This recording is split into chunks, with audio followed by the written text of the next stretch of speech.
nos encontramos para finalizar nuestro estudio sobre Cristología. Seguimos con la unidad 7 y vamos al punto E, que denominamos la reconciliación. La reconciliación es una categoría sintética, ¿eh? Habíamos hablado de categorías descendentes y categorías ascendentes. Esta es una categoría sintética porque une los dos extremos de la mediación. Hay una iniciativa, en primer lugar, hay una iniciativa unilateral y gratuita de Dios. Él es el sujeto que nos reconcilia. Hay una respuesta del hombre que es objeto de esta reconciliación. Como dice la segunda carta a los Corintios, capítulo 5, versículo 18. Y todo esto procede de Dios, que nos reconcilió con Él por intermedio de Cristo y nos confió el ministerio de la reconciliación. Seguimos el versículo 19. Porque es Dios el que estaba en Cristo reconciliando al mundo consigo, no teniendo en cuenta los pecados de los hombres y confiándonos la palabra de la reconciliación. Es decir, hay una reconciliación por medio de la muerte del Hijo. Y esta reconciliación es tal que reconcilia al hombre con Dios. Lo primero que se rompe con el pecado es mi relación con Dios y por eso es lo primero que debe ser reparado. Reconcilia también a los hombres entre sí, porque si yo estoy reconciliado con Dios y vivo reconciliado, también procuraré reconciliarme y aceptar esta reconciliación con los demás hombres, también imagen y semejanza de Cristo. Y reconcilia también al mundo, es decir, en nosotros el mundo ha alcanzado su culmen, pero también su nivel más bajo por el pecado. En el hombre reconciliado, el mundo vuelve de algún modo, aunque sea en germen, a la dimensión originaria que Dios había pensado para él y con este destino de gloria. Cuando hablamos de reconciliación, tenemos que hablar de una reciprocidad asimétrica. Es asimétrica porque no son dos que se ponen de acuerdo en un momento, sino que hay una iniciativa de Dios. Pero no puede darse reconciliación si no hay una respuesta del hombre. Las palabras utilizadas para esto son catalazo y silazo. Cuando una persona se vuelve a otra, es decir, como que gira la cabeza o que pega la vuelta y va hacia la otra.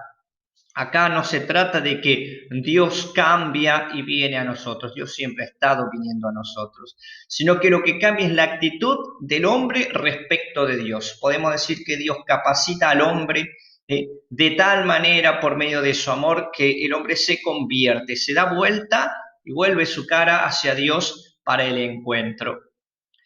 Esta reconciliación ha sido obrada por Cristo. Por eso nosotros los cristianos tenemos que vivir reconciliados, como nos señala Mateo 5, 23 al 24 y 6, 12.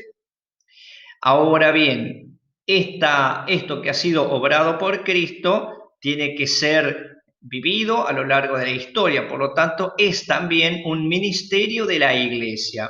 San Pablo lo decía, se nos ha confiado la obra de la reconciliación, no solo para que la presentemos o digamos que existe, sino para hacerla real y para hacerla efectiva en la vida de cada persona.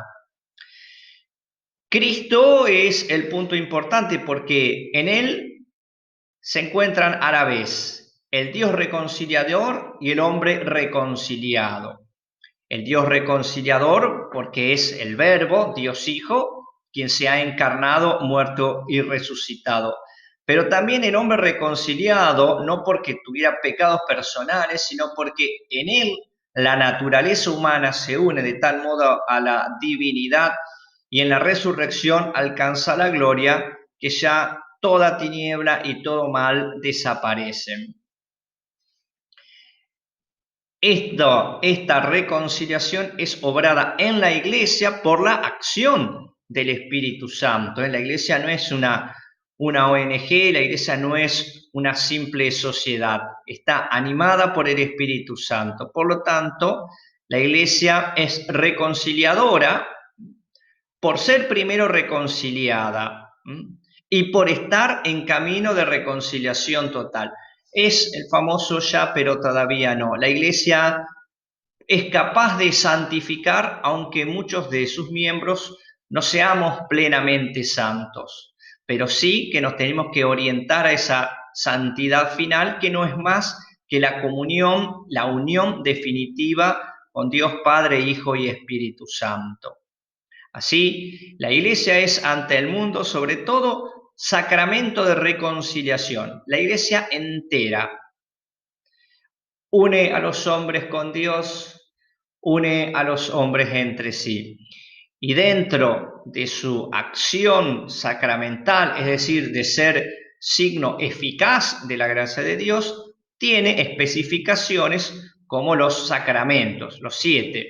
Y de estos 7 debemos destacar el bautismo, la penitencia o reconciliación y la Eucaristía. Los 3 hacen que el hombre se vuelva a Dios movido por una gracia previa y que se encuentren en un abrazo de amor, en una plena comunión.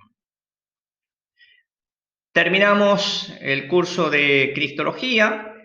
Nos queda un puntito que es hacia el alfa y omega de los tiempos. No lo vamos a dar porque era anexo con un apéndice o un excursus, que acá figura como unidad 8, son las cristologías contemporáneas. Debido al tiempo escaso que tenemos, no lo veremos, pero es un poco el análisis de los acentos que ponen los grandes teólogos del siglo XX en su cristología.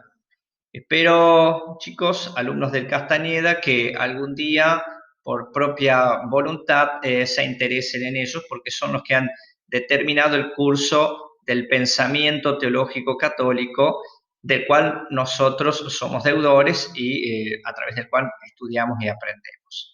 Bueno, que estas nociones breves que hemos dado sobre la persona de Cristo nos sirvan para mejor conocerlo y más amarlo.